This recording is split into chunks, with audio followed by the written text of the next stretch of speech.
Yes everybody, आप सबको ये पिछले क्वेश्चन में थॉट प्रोसेस में कुछ लगा कि शायद और इसको इजी वे में समझा जाए। हम अक्सर n नेचुरल नंबर्स या n टर्म्स में कंफ्यूज हो जाते हैं, बट यही अगर क्वेश्चन कुछ ऐसा आ जाए, find and mean and variance of first 10 natural numbers, इसका मतलब क्या है? वो मेरे से कोई डाटा दे दिया उसने, जिसको उसने नाम दिया 1 2 3 अप टू 10, यस और नो। इनका क्या मांग रहे हैं मेरे से? मीन। हम सबको पता है मीन का फॉर्मूला होता है sum of observations upon number of observations. इसका मतलब है ये लिखा हुआ है 1 + 2 + 3 अप टू 10 अपॉन 10। क्या ये बात समझ आई? अब टेक्निकली इसका टोटल मेरे को नहीं पता, 1 + 2 + 3 अप टू 10, तो मैंने आपको सम ऑफ n नेचुरल नंबर्स का फॉर्मूला बताया हुआ है, n × n + 1 अपॉन 2।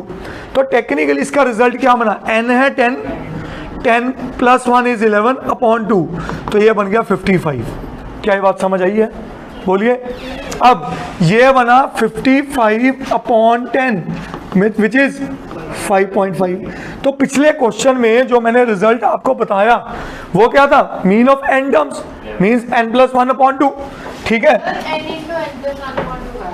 बेटा, वो है सम ऑफ n टर्म्स। अगर मैं डायरेक्टली मीन का फॉर्मूला लगाता, यही एमसीक्यू में आ जाए, तो आप क्या करोगे? मीन का डायरेक्टली फॉर्मूला क्या लगाओगे?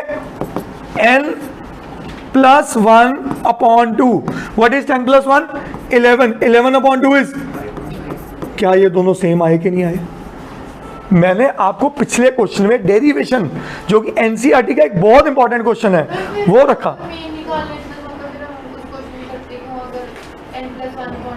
बेटे वही तो रिजल्ट प्रूव किया ना, उन्होंने रिजल्ट ही मांगा हमसे।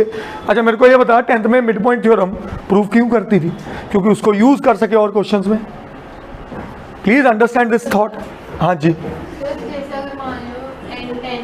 हाँ, ये ऐसे थोड़ा होता है। कॉन्सेप्ट क्या कह रहा है? Mean of first 10 natural numbers. हाँ, इज दैट क्लियर? अब इसी का क्या निकालने को कह रहे हैं? वेरिएंस। वेरिएंस निकालने के लिए पहले किसकी बात करें? स्टैंडर्ड डेविएशन की। स्टैंडर्ड डेविएशन का फॉर्मूला क्या होता है? Summation x² upon n minus summation x upon n का all under the root. Root इधर आके क्या बना? स्क्वायर। और जैसे ही स्क्वायर बना, ये मेरे पास क्या बन गया? वेरिएंस। ये क्या बना? वेरिएंस। अब इसको निकालने के लिए आपको xi वैल्यूज का स्क्वायर निकालना है। स्क्वायर का मतलब 1 का स्क्वायर 1, 2 का स्क्वायर 4, 3 का स्क्वायर 9 अप टू 10 का स्क्वायर 100। क्या ये बात समझ आई? अब इसको सबको ऐड करने में तो मौत है। तो पिछला ही रिजल्ट जो मैंने आपको बताया, sum of square of n terms का formula n × n + 1 × 2n + 1 upon 6, तो वही रिजल्ट मैं यहां लगा दूंगा। n इसमें क्या है? 10। n क्या है? 10। n × n + 1, n + 1 क्या बना? 11। 2n + 1, 2 × 10, 20 + 1 21 upon 6। डायरेक्ट रिजल्ट लगा दिया। अब ध्यान से, ये मेरे पास गया 3 2s 3 7s 2 1s 2 5s 7 × 5 35 × 11 385। सही है? तो ये वैल्यू बेटा मैं यहाँ सब्स्टिट्यूट करने जा रहा हूँ। 385 अपॉन n कितना है बेटा?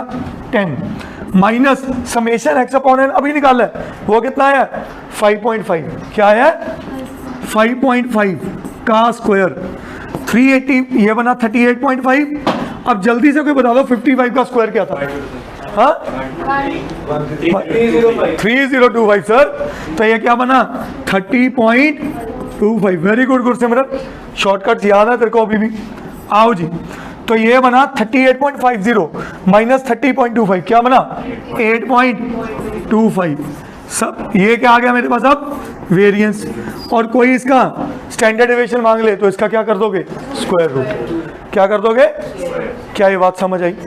तो बात वही है, ये क्वेश्चन में मेरे को उसने बोला 10 नेचुरल नंबर्स, और जो एनसीईआरटी के थ्योरम बेसिकली प्रूव की है उसमें क्या था? First n natural number. तो इसको याद करने के लिए मैंने आपको ये 6 डायरेक्ट रिजल्ट याद करने को कहा है कि जो आपको यूज आएंगे पूरे +1 + 2 में। Is that clear?